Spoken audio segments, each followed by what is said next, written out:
असं आहे की गेल्या काही दिवसापासून आपल्याला माहीत आहे की काही लोक झालं का झालं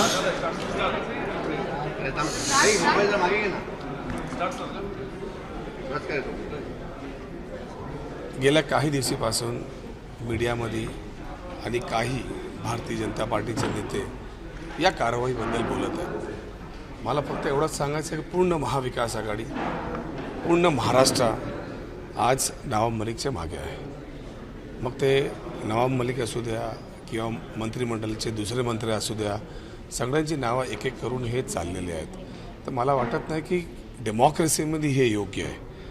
काही मंत्र्यांना त्याचं टार्गेट करणे, त्याचं नाव आधी प्रेसमध्ये चालवणं महिना 2 महिना, त्याच्यानंतर अशी जे कारवाई होते त्याला कुठेही समर्थन जे आहे कुठल्याही देशामध्ये, कुठल्याही राज्यामध्ये कुठलेही जनप्रतिनिधी करणार नाही. सर, पिछले 7 घंटों के डिस्कशन के बाद नवाब मलिक के ऊपर जो है वो कार्रवाई की गई है, अरेस्ट निकाला गया है, सब क्या कहेंगे? देखिए, पिछले कई महीनों से नवाब मलिक जी हो गए या महाविकास आघाड़ी के कई मंत्रियों का नाम इस तरीके से मीडिया में चलाया जा रहा है. अब भारतीय जनता पार्टी के कई नेता उस नाम को एक एक करके बता रहे हैं. तो इस तरीके की कार्रवाई, दुश्मनी की कार्रवाई का कहीं पे भी समर्थन नहीं होता है. अगर कहीं किसी ने गलती की तो बात अलग है, लेकिन उससे में आके इस तरह की कार्रवाई करना ये ठीक बात नहीं है. पूरी महाविकास आघाड़ी जो है वो नवाब मलिक के साथ है, पूरी महाराष्ट्र की जनता जो है वो नवाब के साथ है, और इस तरीके की जो कार्रवाई है उसका हम निषेध करते हैं. सुबह सुबह इस प्रकार की कार्रवाई देखने को मिल रही है. ईडी के ऑफिसर्स जो है वो सुबह 5 बजे और नवाब मलिक जी के घर पे आए थे, गाड़ी में बिठा के लेके गए. नहीं, बड़े अफसोस की बात है ना, इस तरीके की बात कुछ लोगों के बारे में कही जा रही थी. कई मंत्रियों को आप देख सकते हैं कि महाविकास आघाड़ी के कई मंत्रियों का नाम इस तरीके से पिछले 3-4 महीने से चल रहा है, और उसके बाद में इस तरह की कार्रवाई दिखाई दे रही है. तो बाकी के भी आप राज्यों में अगर देखें जहाँ पे भारतीय जनता पार्टी की सरकार है, उसमें से किसी भी एक राज्य में किसी भी एक नेता की उनके ऊपर कार्रवाई नहीं हुई. इससे पता चलता कि कहीं ना कहीं इस एजन्सियों का दुरुपयोग किया जाता है. राष्ट्रवादीचे जे कार्यकर्ते आहेत ते आता आक्रमक झालेले आहेत. राष्ट्रवादीचे कार्यकर्ते सुद्धा आक्रमक झालेले बघायला मिळत आहेत. ऐसा है कि कभी भी जब कोई कार्रवाई होती है और इस तरीके के मंत्री लेवल की कार्रवाई होती है तो उसके कुछ प्रोसीजर्स होते हैं. अगर उनके बंगले पे जाना है या कहीं जाना है तो एक प्रोसीजर होता है कि उनको गवर्नर को बताना पड़ता हो, या मुख्यमंत्री कार्यालय में, या जो स्पीकर होते हैं उनको सब बताने का एक प्रथा होती है, जहाँ तक का मुझे मालूम होता है. या और भी कुछ प्रोसेस होते हैं, उस प्रोसेस का कहीं पे कहीं फॉलोअप नहीं हो रहा है. और अगर वो पत्र भी देते तो नवाब मलिक मुंबई छोड़ के कहीं बाहर तो गए नहीं थे. वो पत्र देते तो जिस तरीके से बाकी के लोगों को बुलाया वो भी चले आते. महाविकास आघाड़ी का अगला कदम क्या रहेगा? महाविकास आघाड़ी का अगला कदम क्या रहेगा? कैसे जवाब देगी महाविकास आघाड़ी?